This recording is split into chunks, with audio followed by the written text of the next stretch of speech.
Listed on the agenda and appearing on the screen from time to time are the applications we'll hear today.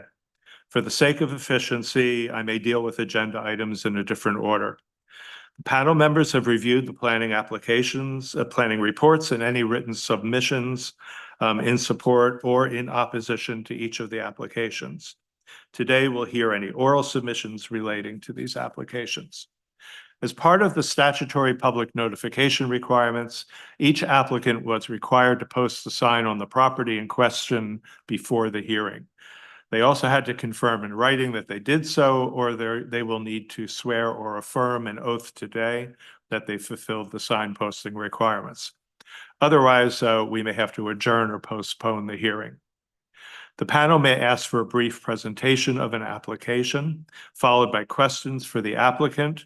Then city planning staff will then hear from members of the public who have registered to speak, and we may also have questions for them. Finally, the applicant, who has the burden of proof, will have an opportunity to make the final comments in reply to what's been presented. Please address your comments to me as the chair, starting with your name and spelling it if necessary, and your municipal address for the record. All presentations are limited to 5 minutes. Any exceptions will be at my discretion. At the end of the hearing, the panel may either make an oral decision or we may reserve our decision, which means it won't be delivered today. In either case, and within 10 days, the Committee of Adjustment will send the official written decision and the reasons for it to all the parties, participants, and anyone else who has requested a copy. Are there any questions about the procedure we'll be following today? There never are, so I'm not surprised.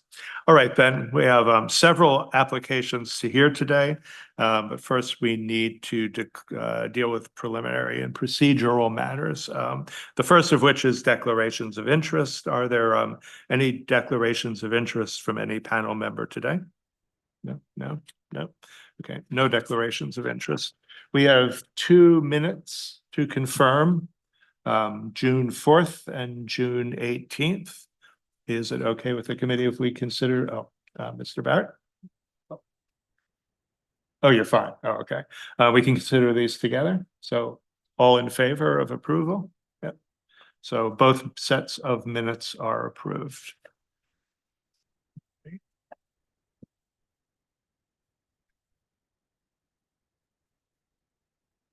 Okay, so there were no withdrawal requests and we've confirmed the minutes. So the next thing that we will deal with today are adjournment requests. So there are no adjournment requests today, but the committee would like to ask about item number 1. Item number 1 is 882 and 884 Smyth Road. Mr. Jalkatsi, are you here? Could you come up? So, good afternoon. Good afternoon, Chair and panel. So, as you know, issues have arisen with this one. So, planning staff and forestry have requested an alteration of the plans. And so the committee discussed this before, and the variance that is requested if the coach house is moved would then no longer apply. So we are concerned about discussing and potentially approving a variance that then will not apply to what the final plans are. So would you like, so the question is, all we're dealing with right now is not the merits of the application, but an opportunity to perhaps adjourn this to the next meeting so those things can be dealt with. Thank you, Mr. Chair and panel. I've had lengthy conversations with my client, and they do want to proceed with the plan as it is presented. So they're very convinced that we have enough rationale to address the concerns that have been raised by by staff. As I say, I won't get into the merits at all, but the client really wants to have the property where the buildings where they're proposed. And the fallback, of course, in the end result without speaking to the merits, is that the coach house would be moved to the 4-meter line if the committee rules against my client for that matter. The fallback would be then, unfortunately, for my client, the coach house would be moved to the 4-meter setback requirement under the zoning bylaw, because at that point in time, he has a choice of either not building it at all or building it in a location that's approved. Without getting into the merits again, I Okay, mean, so then we'll hear the yeah. application as the final application today. Then, yeah. Thank you.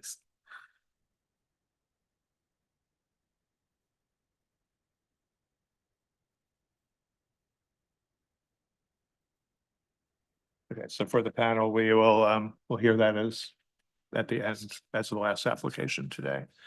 We now have several applications for which we have no objections, and there were no issues with them, and planning development and building services had no concerns. The first of these is 788 March Road. And either Tamara Nahal or Nico Church, online or in person.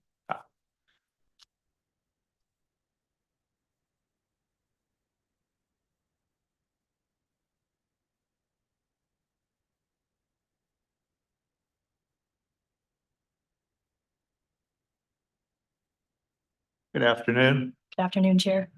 So an echo here. So we're considering just simply approving this on here on the consent agenda. So I assume you have no objections to us doing that, correct? No objections, Chair. Is there anyone online or in the audience today who wishes to speak to this one? And you are in agreement with all the conditions? Yes, I've reviewed the staff report. I didn't note any conditions in the staff report, and none of the comments gave us any concern. Okay. And no further comments from planning? Good.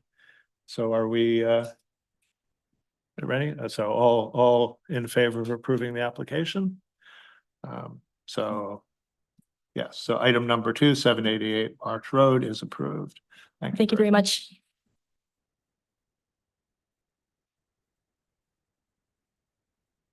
The next one is item number 3, 53 Slade Crescent. Mazen Shahrui or Ayman Karma, online or in person? They're just being brought into the. Okay, thank you.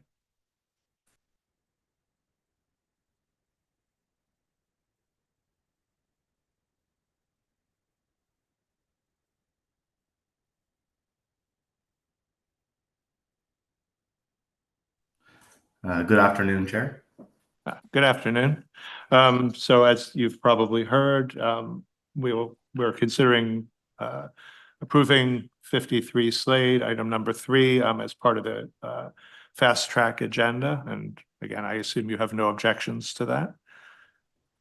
Yeah, agreed. No objections here. Is there anyone in person or online who wishes to speak to this application? And planning, development, and building services had no objections, so I assume that still holds. Yeah. Are we prepared to approve this? Okay, so for item number 3, 53 Slade, all in favor of approval? Okay, thank you very much. It is approved. Awesome. Thank you very much. Thank you. And the final ones are actually items 5, 6, and 7, which are part of the same subdivision and are requesting the exact same variances. This is 1064, 1035, and 1059 Ventus Way. And Kenneth Bland. Yeah. You'll have to turn on your Yeah, great. Thank you. So you've heard already. So considering fast tracking it, I assume there's no objection to that. No objection. Anyone here to speak to that, or as anyone online? No. And again, planning had no objections. So all in favor of approving, we're going to do all three together because they're the same, essentially similar.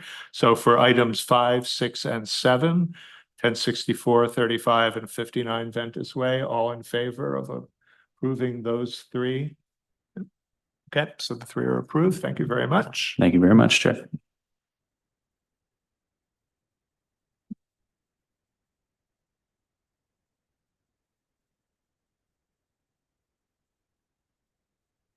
So now we move to item number 4. Correct. Yes. Which is 1375 Lewis Lane. Scott Allen is the agent for the applicant.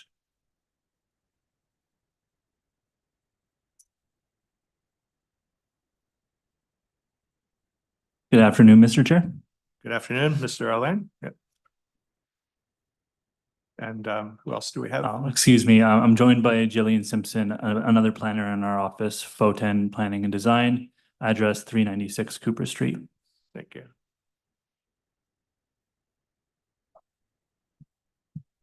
Okay. So this is 1375 Lewis Lane. It's a application for severance to create 3 separate lots for constructing 3 single dwellings, correct? We note that Planning, Development, and Building Services did not express concerns, but we'll get back to them in order. We've received 1 letter of support, and why it's not on the fast track agenda is there was a letter objecting.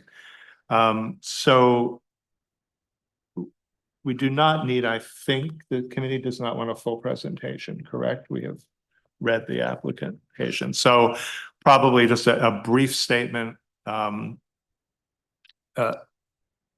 perhaps addressing the objections and briefly describing what you're going to do. Gladly, Mr. Chair. Thank you for raising that. We reviewed this letter of concern this morning. So I'll just break down the 2 kind of points that they had bulleted in their letter. So the first one was a concern about the narrowness of Lewis Lane with reference to the proposed severance. So the first, I guess, maybe part of good news that wasn't conveyed through the staff report is that the official plan has required that Lewis Lane will be widened to 20 meters. And in part of that, the staff report did note that the owner of Lewis Lane will have to convey a portion of their frontage. I think it's about 2 meters of width in order to accommodate that widening. So the letter came from, I believe, 1354 Lewis Lane, which is directly facing the property, and they have had their widening taken. So that's another consideration to note, just for, setting up the kind of interface. So 1354 Lewis Lane and its neighbor are another semi-detached infill development. So similar in kind of character and keeping to what's being proposed here. The comment that their second bullet was about was the concern about essentially densifying what is a calm and gentle neighborhood. In terms of what the provincial objectives are, they're looking at things like taking underutilized land. This is the biggest parcel on the street, well above what is ever usually seen in the R2 zone, and dividing it into complying lots in the R2 zone. So by that respect, in my opinion, it's appropriate. So I'll leave it there, but I'm happy to answer other questions. Thank you. Questions from the panel? No. And I believe there's an easement with it for a shared driveway and that.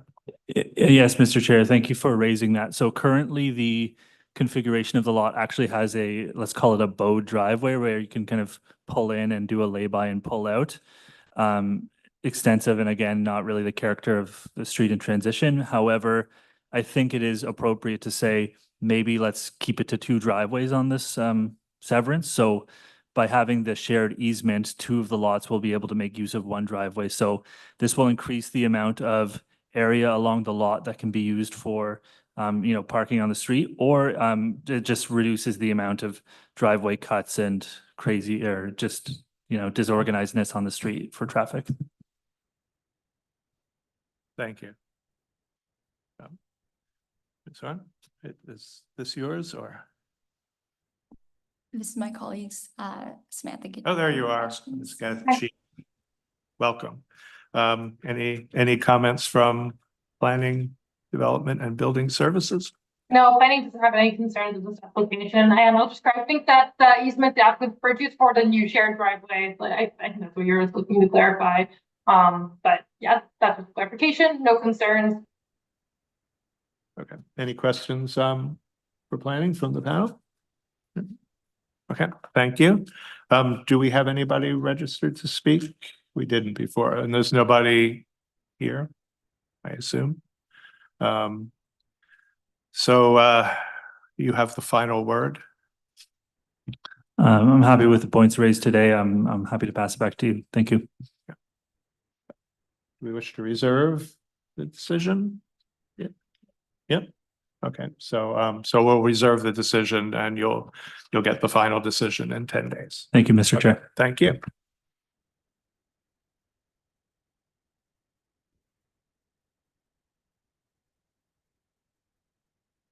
That, I believe, brings us to item number 8. Yes, 267 Marilyn Avenue.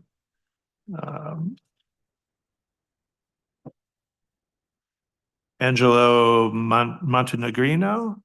Yeah. It's the agent for the applicant.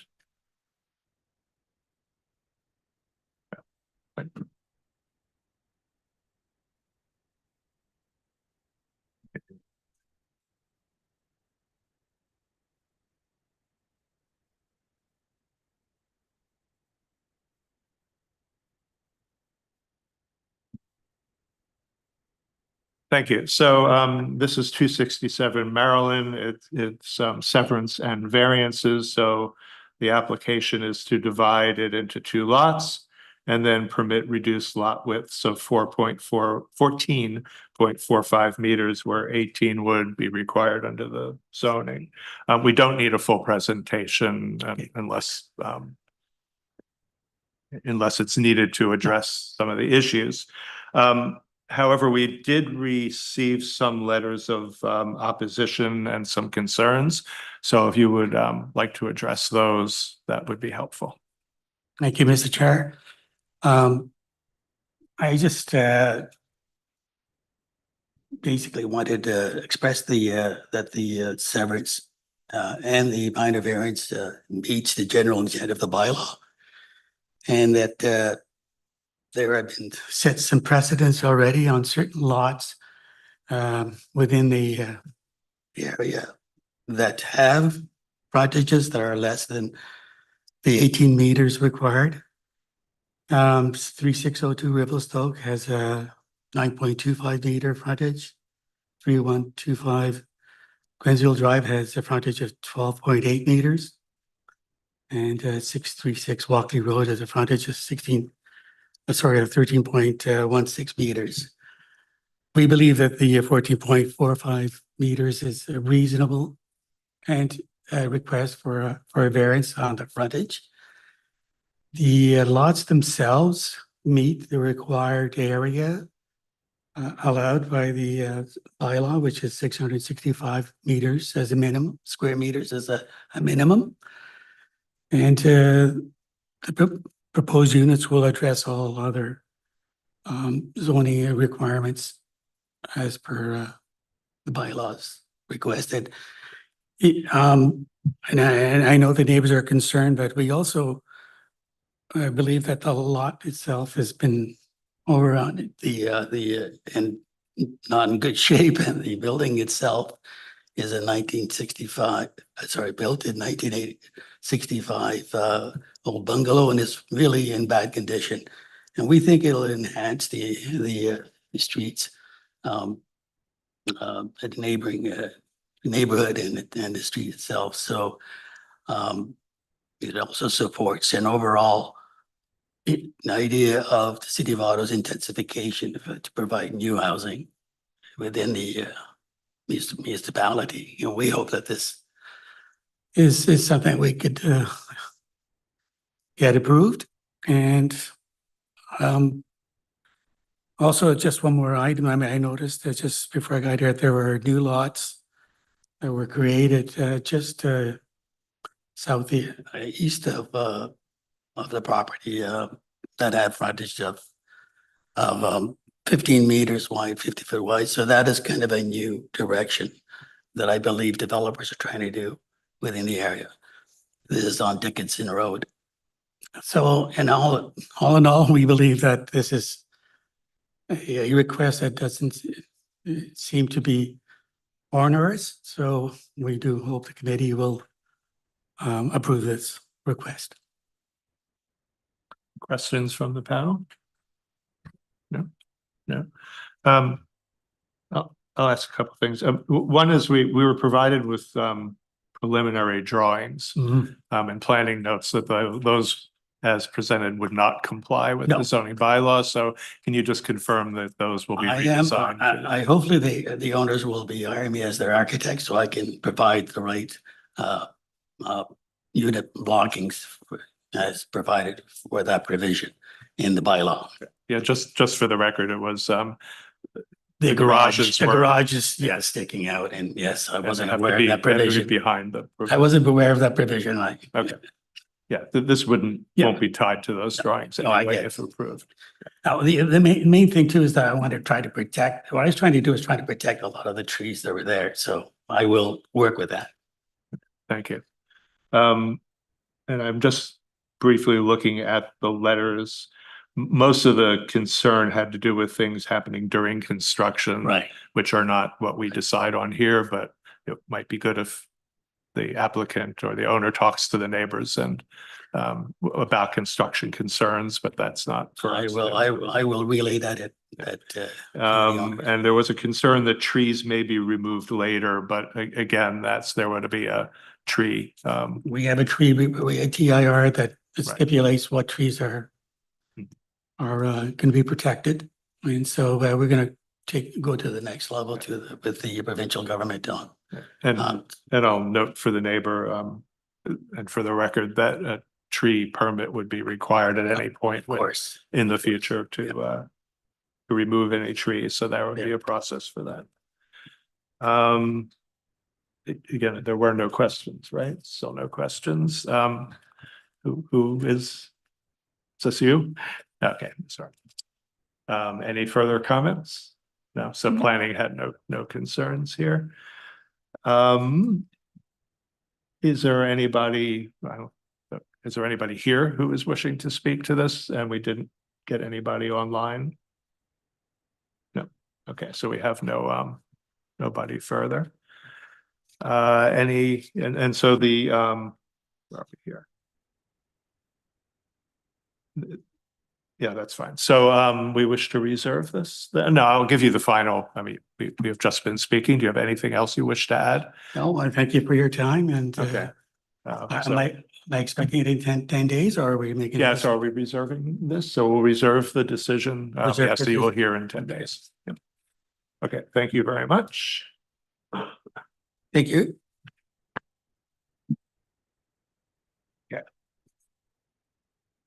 So for the committee, for everybody, we're returning to item number 1, which is 882 and 884 Smyth Road. And if Mr. Jalkatsi will come back to the hot seat.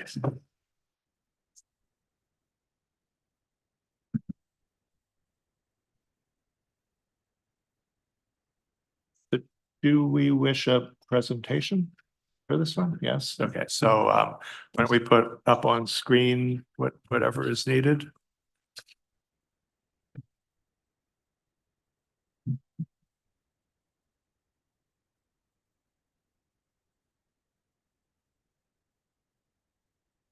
Thank you, Mr. Chair. Panelists. What's being proposed here is a severance to permit two coach houses on a property that has currently two semi-detached dwellings. Each semi-detached dwelling will be severed along the line. Each semi-detached dwelling has currently one primary unit and one additional unit. What brought us to the committee was the wording in the zoning bylaw that refers to the requirement that the properties need to be severed to permit two coach houses instead of only one coach house being permitted on a unsevered semi-detached property. In terms of why we're here today, the area of the two coach houses that you see here has been quite carefully planned to be much smaller than what's required under the zoning bylaw. So they are only 32 square meters in footprint, and they are only 21% of the lot area when 50 square meters is permitted, and where 40% of the rear yard area is permitted. Next slide, please. This gives you the location of the two variances. The variance A is a result of a requirement to locate the coach house outside a easement, a hydro easement, which is 1.2 meters wide. And as a result, we are beyond the 1 meter that's permitted under the zoning bylaw. The other variance B was applied for even though not required. In other words, the building could be moved to 1 meter from the property line, but it was felt that for ease of excavation, that the 1.2 meters would be reasonable. Next slide, please. This gives you a look at the design of the building and the footprint and the way it has been carefully designed to comply with the height limits and all of the other aspects. This is a sloping site in the rear. There are no windows facing either west on the westerly property or east on the easterly property as required under the bylaw. There are windows facing north, and then there are minimal windows facing south. Again, to respect the neighbors, even though we are the full 4 meters away from the property line at the rear. And just to reiterate, the reason for the 4 meters at the back is also there's an easement, plus there are significant trees, again, quite a tree section at the rear of the property, and we wanted to protect that. Next slide, please.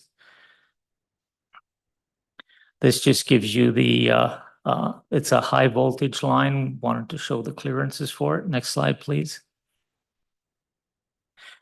So the proposed variance should be considered minor. I'll actually just jump to the consent initially. The consent should be approved for the purposes because there's no new infrastructure required.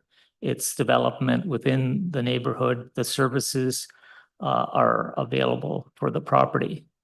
In terms of the variances, there's only one variance that we're really having difficulty with planning staff.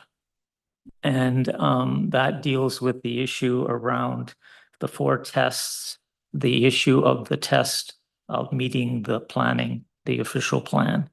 And in that, there is a section specifically that addresses location of the committee needs to consider the location of coach houses as it's relative to distinctive tree. And we're dealing with trees number 4 and 5 on the TRI that are on the westerly side of the property. You do have an email from the neighboring property owner as well that indicates they would prefer to see those trees removed.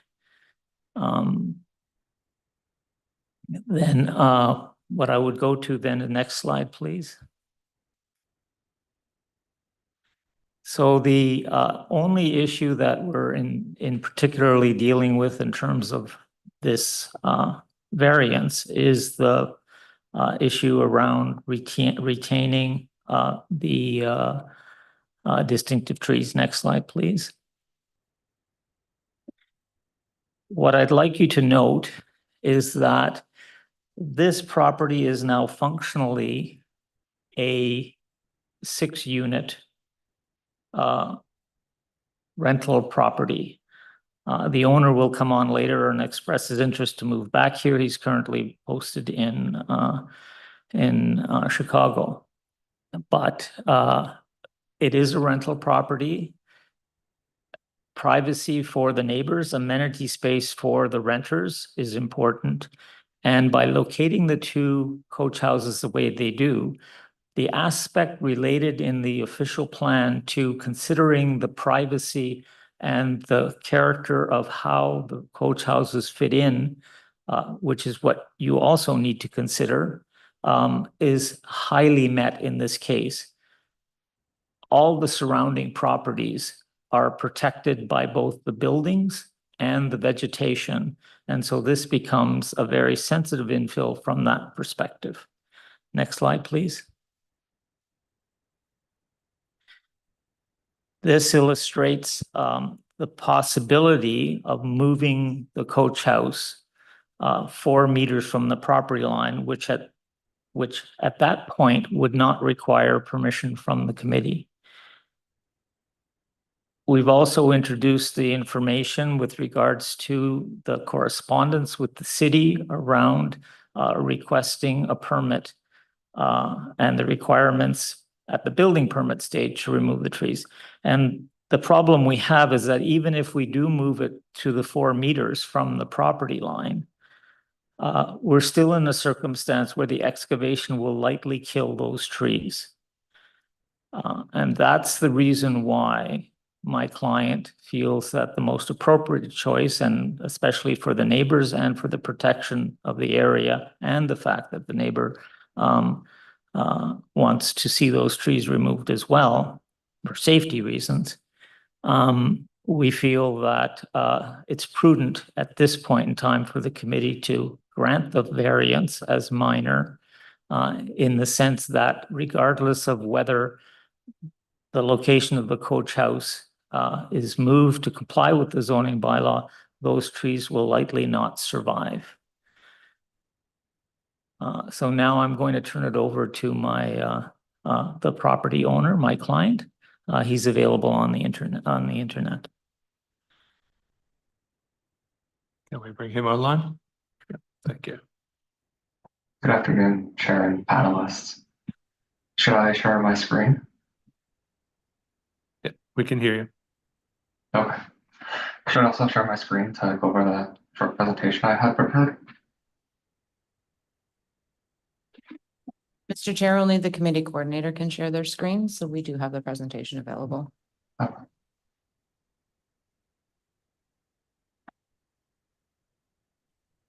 Yeah, I just wanted to go over why we chose to position the coach houses there. I'm sorry I put something together rather quickly. I was presenting my research at the Alzheimer's Association International Conference last week, so wasn't as involved as I'd like. When deciding to position these and design these, you can ask Chris. I was very involved in the process because I wanted to make sure myself that I would want to live in those coach houses or in any of the units in the existing building. I have resided in the past in that building, but then have had to move for work. And perhaps I'm hoping to come back to Ottawa someday, depending on how that evolves. To put it as simply as possible, if it wasn't for the Hydro Ottawa easement and the recommendations from the engineering regarding grading and drainage, I wouldn't be asking a minor variance for both coach houses.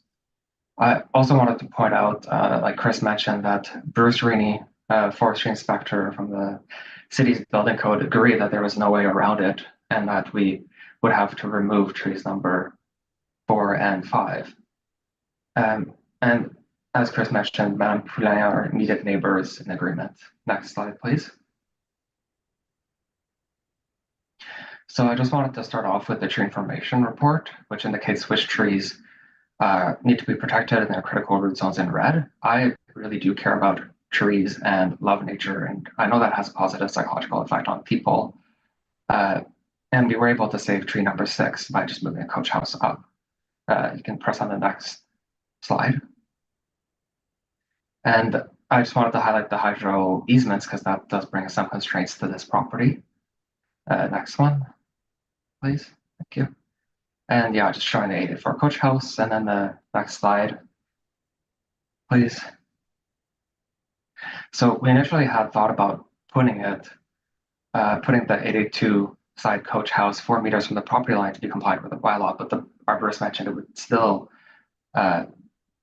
likely damage those trees beyond their ability to survive that. So, and there's other negative aspects to this. Next one, please. So one of the negative aspects, as you can see with all the X's, is that now it's too close to the inner property line. And so I would need to move the windows to face Madame Poulin's rear yard on the other side, and that would reduce her privacy, which I think goes against the intent of the bylaw, where it seems to very much imply that 1 meter is ideal and 4 meters is acceptable if you really need to put windows somewhere. In addition, if I were to flip it so that I can have the windows facing the other side, I would have to move the front door somewhere. And then I've tried to work with that, but the coach house is already quite small because I don't want them to take up too much space. And unfortunately, I'd have to make them bigger. And considering all the current constraints, I'm not sure if that would be possible. And then in yellow, you can see that we'd have to remove half of the existing deck. And I don't want to be the kind of landlord that takes that away from my tenants. Like, I know they enjoy it, and I try to support my tenants as best as I can, and also take them into consideration in this matter. Next slide, please. And then the neighbors also mentioned about there being enough natural space, and it being split like that just means that there's not enough natural space, really. And I believe that goes against the intent of the bylaw as well. Based on the how to coach documents, it suggests that I shouldn't be able to continue the driveway and down there. But overall, there'd be no benefit to that position, and we would still lose the trees. While moving the coach house to 1.22 meters would resolve all of the above, except unfortunately for the trees. I would have put out 1 meter, and like I said, Bruce from Forestry Services has agreed that they need to be cut down, but this application is required only because of the hydro auto easement, and because my engineer seemed to recommend that for drainage and grading reasons, that would be better. I'm only asking for a foot here. That's why I'm in front of you here today. It's just that 1 foot would be better for drainage, would maintain backyard space and all the positive aspects that has on someone's mood, as far as my permutations go, I don't think I can implement these coach houses in a better way. And I may not be able to build a 882 side one without this minor variance. So I've also carefully read and heard my neighbors' comments. My mother again has been going around to see the neighbors. I'm sorry I couldn't be there in person, as Chris mentioned. I'm in Chicago at the moment, but I'm happy to, hear their concerns and to continue including them in the conversation. Thank you. Thank you.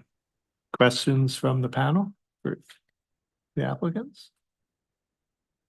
Yeah, Ms. McLean. Could I just ask Mr. Jokotsi, the vinyl sheds didn't appear on the draft reference plan showing the severance line. I just wondered if they're to be retained or if they've been removed or. Madam, through you, Mr. Chair. Tristan, the vinyl sheds are to be removed? They will be moved or removed entirely if it's not possible to keep them. So that would be a condition, I think, of the severance. Yeah. I think that's all. Thank you. Thank you. Next, we'll hear from planning.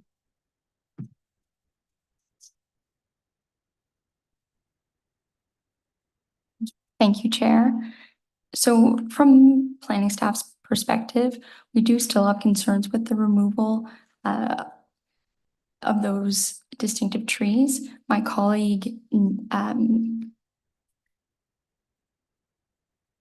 Ms. Young from Forestry is online and can better speak to those concerns.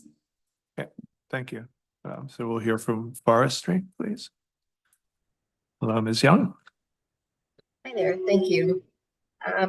So my concern here is just the application of the official plan. It does provide direction to review any minor variances with respect to the ability to retain distinctive trees. The tree number 4 and 5, which are shown to be removed in this case, they are the healthiest trees on the site. They're listed in good condition, while all the other ones are listed in fair or fair to poor condition.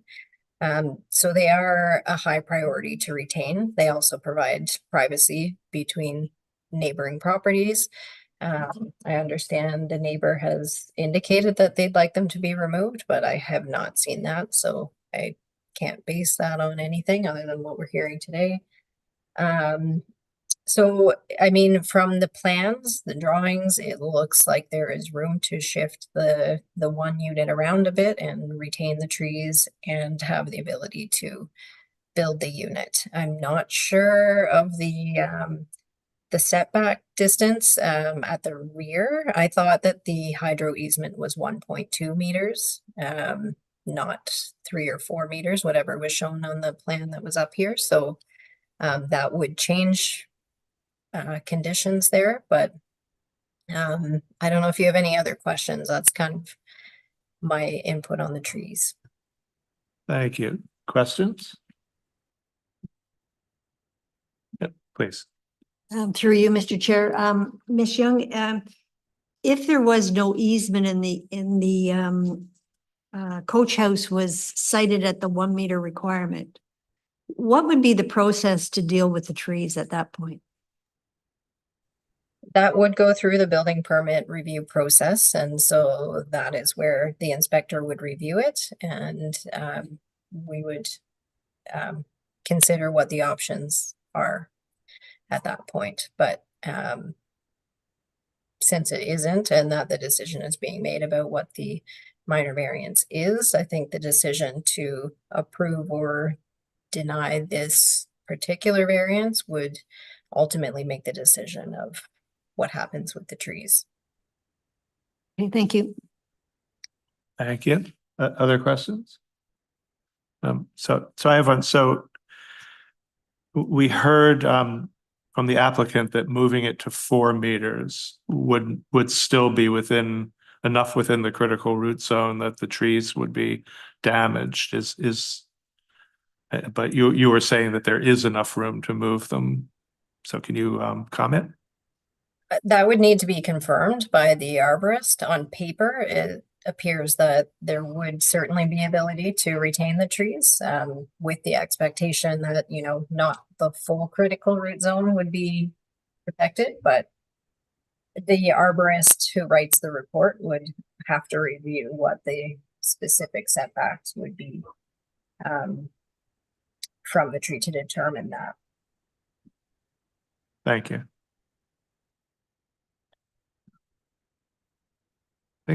I believe we have a speaker on. I'm looking now in person. Yeah. So Mr. Ron Ringette and Doug Perot.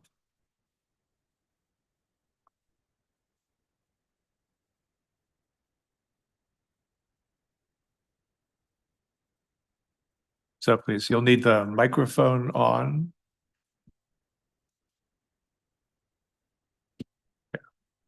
And names and municipal addresses, please, first. So my name is Doug Perot. I'm at 74 Rossland Avenue in Nepean. And the postal is K2G 2K8. The property is owned by my mother-in-law. I'm Ron Ringette, 29 Untitled Crescent, Canada. And this is my mom's house, the house I was raised in at that house. All right. You have 5 minutes, so please go ahead. So good afternoon. Thank you for giving us the opportunity to speak to some of our concerns regarding the two applications. One, to split the lot known as 882 and 884 and to permit the construction of two coach houses. A bit of history. The current owner has been living at 88 Smyth since 1962. 882 and 884 are duplexes with two families per unit. These two addresses are on one lot, and the property lot size is comparable to most lot sizes in the neighborhood. We have a picture here for. This is the backyard, at the moment. We want to submit that to the chair. Yes. Okay. Yeah, it's being shown as you can see. Here you go, see our backyard neighbor's house. They have a pool. So we both, our house and our neighbor's yard, we use. You'll need to speak into because it's also online. So while we can hear you, the people on YouTube will not be able. Both yards that you see here are used every day by my mom, the backyard neighbors. So we use our yards, part of our house. It's like our extended den. All right. Severances. Is it correct that the applicant is applying for at least 3 severances?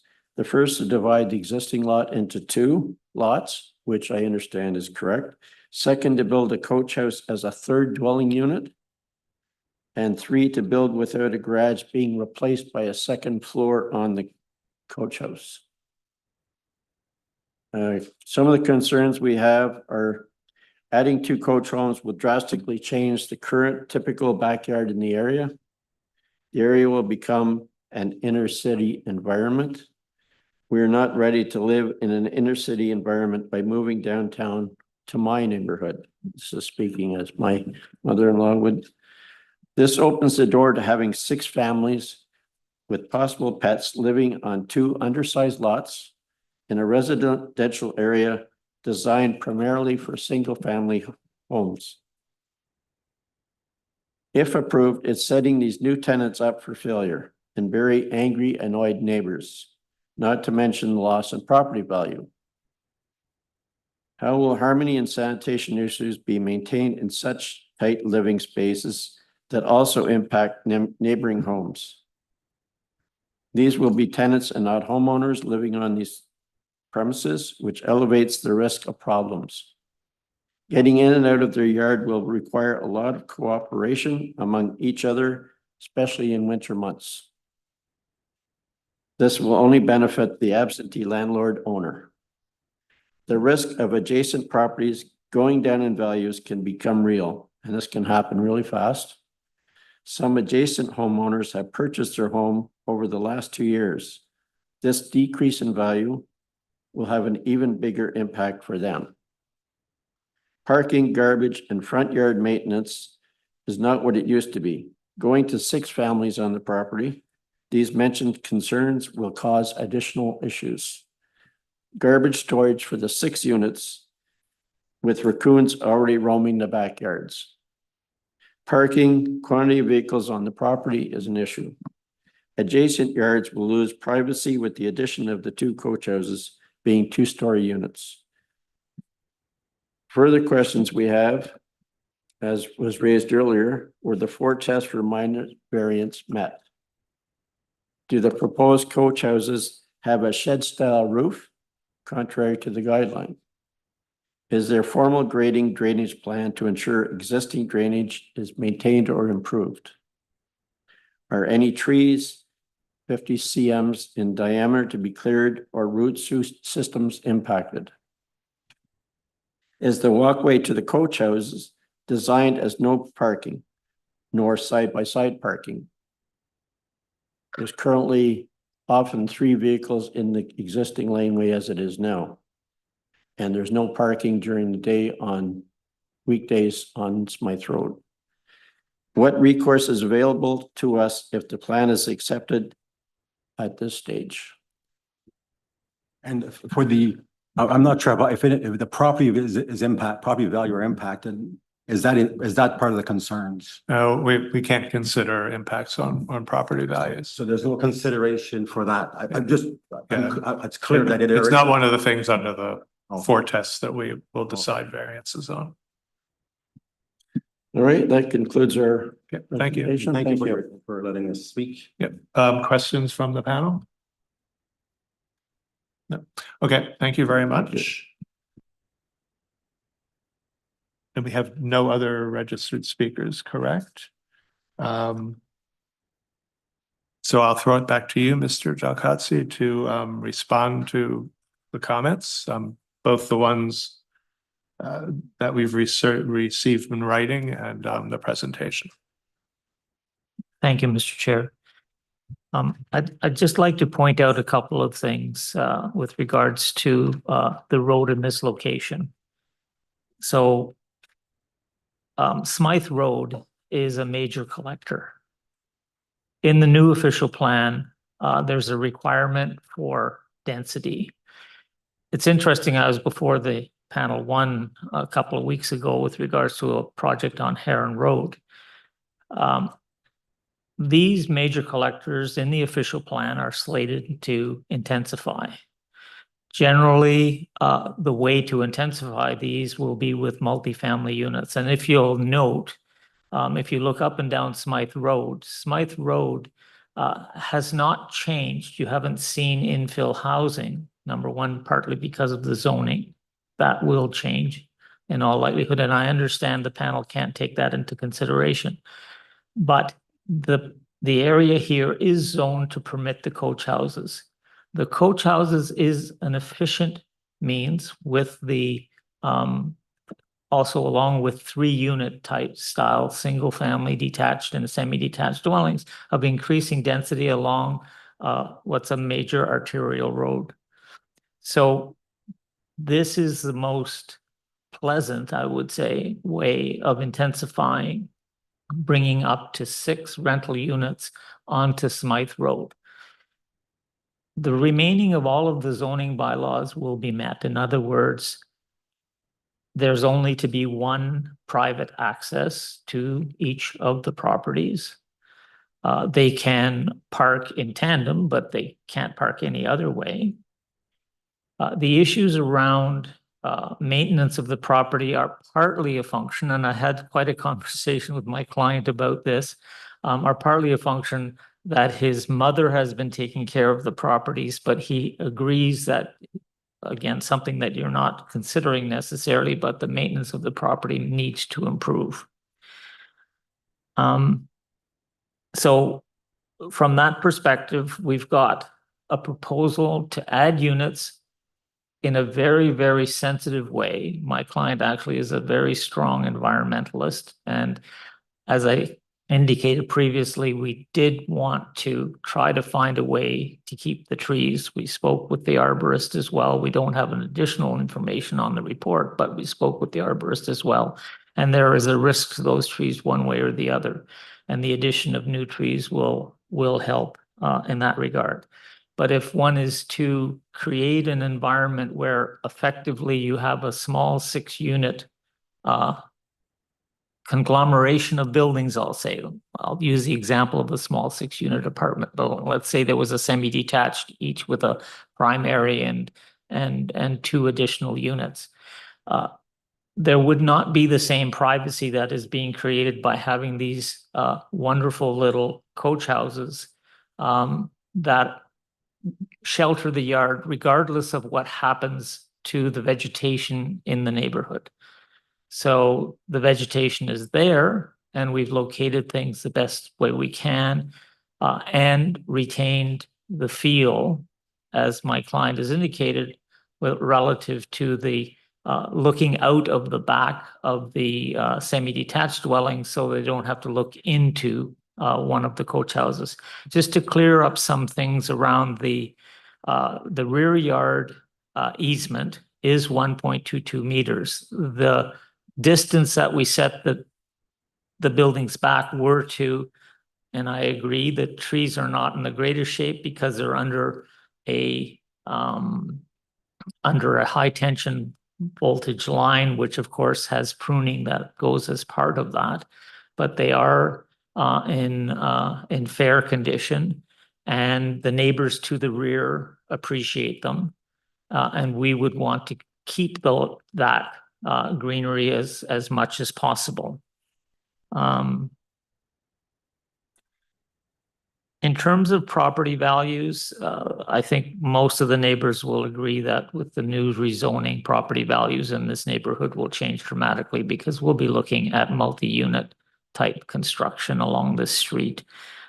This will in the end result remain a little bit of an outlier in 30 years from now in all likelihood. My client has indicated that when he moves back to Ottawa, he wants to move back into his property, but at this point in time, he works out of Chicago. The building lot sizes fully comply. They actually exceed the requirements under the zoning bylaw. We aren't asking for 3 severances. We're just asking for this 1 severance between the 2 properties to create 2 lots to permit 2 coach houses, 1 on each severed lot. So that's rest of my comments, Chair. Thank you, Mr. Docazzi. Any further questions from the panel? Through you, Mr. Chair. It's been mentioned a couple of times about a letter from the neighbor in support of removing trees 4 and 5. I don't believe I saw it. Have any of you seen it, Heather? No. Can you present that at all, or don't think it was in our package? Or maybe it can't be presented, but. I believe we're looking to put it on the screen. We're just attempting to pull it up, Mr. Chair. I believe it came in or later this morning. Thank you. And we'll wait and see if we can get it. Mr. Chair, I received it from committee staff this morning. I can't remember the time. It was sort of 10 o'clock-ish or 9 o'clock-ish. The committee hasn't seen it, so we'll see if we can. I understand.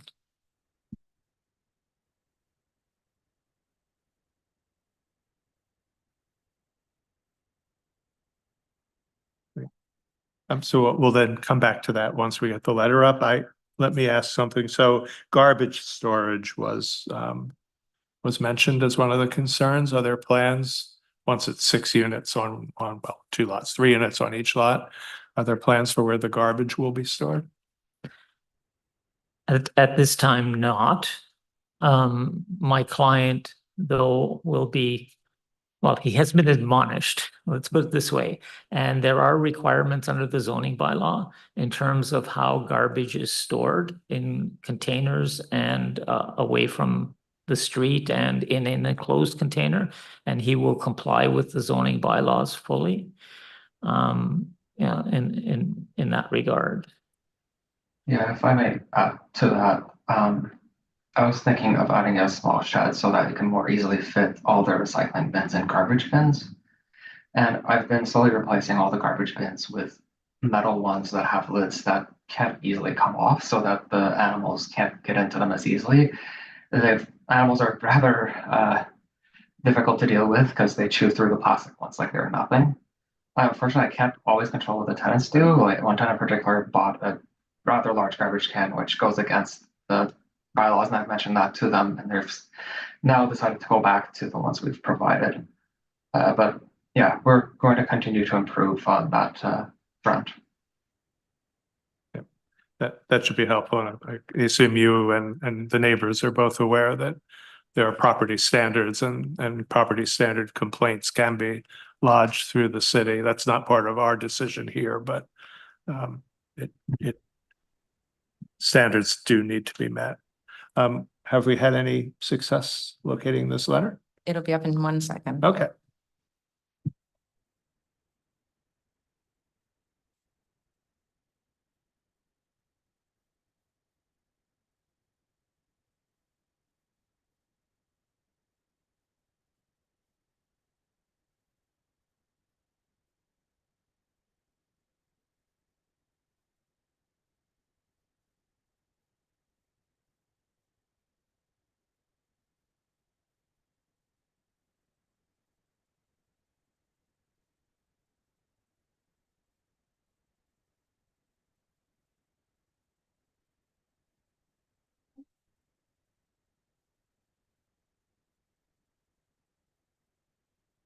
Okay, so I assume this is the letter you are referring to, which is now up on the screen and so is part of the record. I'll throw this back to you, Ms. Wright, since it was your question. No additional, I just wanted. You just make sure wanted it was- confirmation. Yeah, thank you. All right. Thank you very much. Yeah, so that's it. Is there anything you wish to add? Briefly, very briefly? Thank you, Mr. Chair. No, not at this point. Thank you. Any further comments or questions from anyone on the committee? Yes, Mr. Barrett. So just to clarify the conditions Yeah. requested by the city, could you, are you in agreement with the conditions? Thank you for reminding, Mr. Chair. I was just trying to remember something that I was missing. Just to let you know, actually, all of those conditions have already been met. In other words, there is a tree planting plan, there is a lot grading and servicing plan that's been made available to the building permit side. So I'll acknowledge that, but they will be, so those conditions are fine. The other conditions are, the only condition that I had some concern about was there's a condition number 5, which relates to a road widening.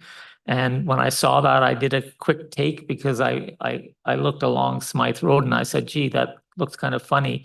It already looks like it's been taken. And so we did a check on the survey, and you'll see on the survey, which the city should be aware of, and thought therefore that condition 5 should be removed, is that it's a 13.2 meters setback. And no, actually less than that. It's a little bit more than 13 meters from the center line of the road to the current property line. So there's no requirement to, now, obviously that can be simply confirmed, but I would suggest to the committee that the city should know that they've already got the 13 meters. So are you asking that be removed, or are you just commenting that it'll be easy to satisfy? Well, I'm suggesting that it should be removed, and the city shouldn't have any objection for it being removed because they should be aware that they've already got the 13 meters. But if they're not aware of that, obviously it's easy enough to show what's already on the survey. Why don't we ask Ms. Horn planning? Thank you, Mr. Baltz. We have no concerns with the removal of that condition. Okay. It does appear that there's that it's 13 meters from the center line of Smyth Road. So we would be removing condition 5. It's actually 7. It's 7? Oh. Okay, I wrote 5, but I was wrong. Removing condition 7. We're gonna add that. Right. And adding a condition that the vinyl sheds need to be removed, and that would be condition 8. Which condition number would that be? I don't have them in front of me. We've taken that out. We will add a condition. We won't specify a number. How about that? And that would be acceptable? Yes. And thank you, Mr. Chair. To you as well? Yes. Now, so one final question. Sorry, I can't write and talk at the same time. So in the revised planning report that we got today, I think, or possibly yesterday, there is another condition in there that has to do with moving the sheds and retaining the trees. Is that condition part of what is currently before us? My colleague from forestry can better answer that question. Ms. Young, are you still there? Thank you. So is there in the list of conditions that the city is requesting, the one that we saw today that requires moving the sheds to retain the trees number 4 and 5? Oh, thank you for the question. I think this one actually is more referring to the new, services. Like, we don't know at this stage if there are existing services to both of the semis. And so we need to clarify that. And so I think this condition is mostly about that. And if new services are required for one of the units, then the location must be determined based on the ability to retain the city trees in front. I thought there was also in the sections that were highlighted in red in that revised planning report, that there was a reference to the coach house must be moved in order to retain trees 4 and 5. Am I incorrect? Was that in the comments or conditions? Seemed to be a condition, but I'm just confirming that is not a condition that's before us, because if it is, then approving the 1.22 meter setback would be in conflict with one of the conditions. So that is not a condition that the city has requested be on this at this time. No, I mean, we should confirm what the wording was in the actual report, because there was a condition. It didn't say anything specifically about moving the coach houses. It just said elements will be moved to retain existing trees, I believe. Are we able to access the revised report that we got today? That would be great. Mr. Chair, I haven't seen this revised report. We just barely saw the revised report, which is why I'm asking. I think it came as an email attachment to the committee this morning. Yeah. And then there were, why the it was numbering, highlighted in red, the differences, I believe. can that be emailed?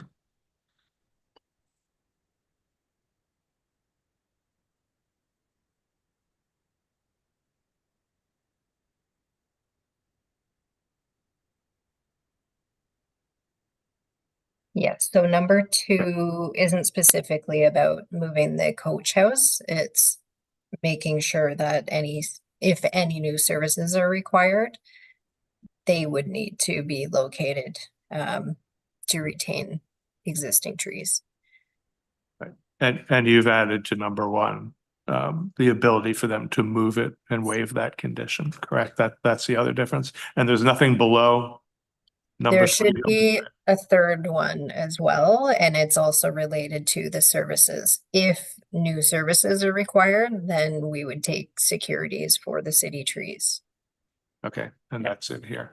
It should be number 3.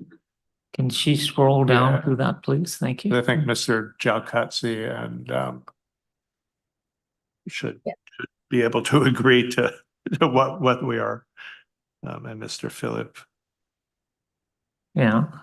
Was it? I don't see anything in red here. Is it on the next page? There it is. Okay, so it's the same sort of thing. Through you, Mr. Chair, I mean, I can confirm we know that there are 2 separate services already existing. As coach houses are required to be hooked up through the primary dwelling, we don't anticipate any requirement to change the services, but so then certainly the conditions are fine. You're fine with these revised conditions, plus the addition of the removal of the sheds, and removing the condition about the road widening is where we are now. Correct, Mr. Chair. Okay. Thank you. So these, as in today's revised report, are the conditions that we would be imposing and approving if we approve it, plus one that's not in here, which relates to the shed and deleting the condition about the road widening. So we're okay with that? I mean, we're all right. Okay, so I think we're all on the same page now. Perhaps if it hasn't been done already, the applicant can be sent the revised planning report, and we'll all have the same thing. Any other final? Yes, Mr. Barrett. Through you, Mr. Chair, a question to our tree experts. With regards to the trees 4 and 5, are they equally shared on the property line between 2 owners, or are they on your property? I guess a question to the applicant, first of all. Yes. Through you, Mr. Chair, thank you for the question. The trees are entirely on my client's property. Thank you. Second question to forestry is, given the letter we received with regards to the concern of these trees being so large that, you know, they're concerned of climate change and the property, possible trees breaking and landing on their houses. Have the trees been pruned or are they in good, I know they're in good health, but is there a condition where the pruning of the trees may help in the neighbor's concern? Again, maybe to the applicant first, yes. Through you, Mr. Chair, the problem with pruning is actually quite interesting because, of course, my client isn't allowed to go over and prune on the neighboring property. So you have a tree whose crown extends over 2 properties, with the trunk of the tree being on my client's property, and so this creates a difficulty because, I mean, as you know, you might be aware, it's an older woman that owns the property next door, and so arrangements would have to be made. And as she's expressed her interest in terms of seeing the trees removed, and I would say that we've provided adequate evidence that even potentially moving the coach house means that the trees may have difficulty. You have to remember that there's a 1.2 meter, 1.2 meter, 4 foot or 3 foot excavation that goes around a foundation. So if the building is 4 meters from the property line, the excavation will extend to 2.8 meters roughly, or 3 meters from the property line. And that's where I am running into difficulty. And as I said earlier on, that we gave the evidence with regards to the city indicating that subject to the Committee of Adjustment, as I said, we wouldn't be here. We would be 1 meter from the property line. And the city already said, well, then we would have to get a tree removal permit as it would normally process. And I should say one thing I didn't say is the as of right footprint for the coach house extends to 1 meter from the property line. I'll be honest with you, I would have loved to keep the trees, and I spent more time on emails and conversations with my client to try to figure out a way that would work for him to keep those trees and would work from a practical perspective for that to work. But I think there is a benefit, a significant benefit to putting the coach house where it is from the official plan, from all other aspects of the official plan perspective, both from density, privacy, amenity, space for the tenants, creating a shared value of the space as well in the end result, hopefully. So that's why I'm here arguing this. I almost wasn't going to be honest with you, but you know, I'm arguing it because I do think it is the only solution at this point in time on a street that is currently a major arterial and will densify immensely, hopefully, obviously for all of us, hopefully immensely, and this is one small step in that direction. Thank you. Any other questions? Any final? Okay, thank you very much. We're reserving this, I assume. Yeah, so we'll be reserving our decision, which means everybody will receive a written copy of the decision in 10 days' time. Thank you, Chair and panel, very much. Okay, thank you. Anything else? Is there any other business that we have on this agenda? I do not think so. Anything from the committee? No. So adjourn? Yes. Okay, so we're adjourned. Thank you very much.